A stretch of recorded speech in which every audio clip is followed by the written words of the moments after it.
ராமரின் பத்தினியான சீதாதேவி தன் தாய் பூமாதேவியோடு இணைந்த பிறகு மனமுடைந்த ராமர் தன் புதல்வர்களான லவகுஷரோடு அயோத்தி திரும்பினார்.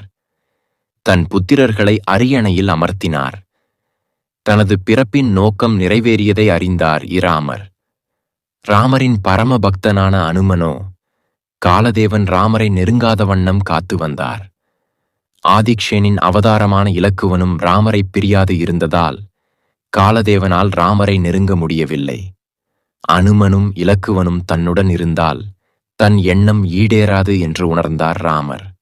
ஒரு நாள் ராமர் தன் மோதிரத்தை தரையிலிருந்த ஒரு விரிசலில் நழுவவிட அம்மோதிரம் உள்ளே விழுந்தது.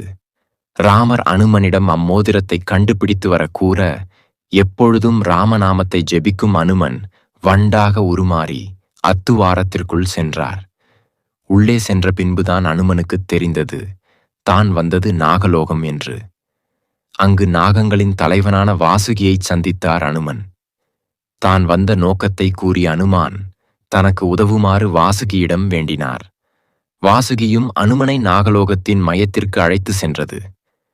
அங்கு மோதிரங்கள் குவியலாக மலை போன்று இருந்தது கண்டு திகைத்தார் அனுமன். அவை அனைத்தும் ராமரின் மோதிரங்களாகவே அனுமனுக்கு தோன்றின. வாசுகியிடம் காரணத்தை வினவினார். வாசுகி, 4 யுகங்களானது சுழற்சி முறையில் தோன்றும். அப்போது ஒவ்வொரு முறையும் திரேத யுகத்தில் அயோத்தியில் ராமர் பிறப்பார்.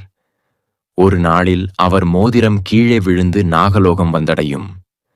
அதைத் தொடர்ந்து அம்மோதிரத்தை தேடி குரங்கு ஒன்று வர மேலே இராமரோ இப்பூவுலகிலிருந்து விடை பெறுவார்.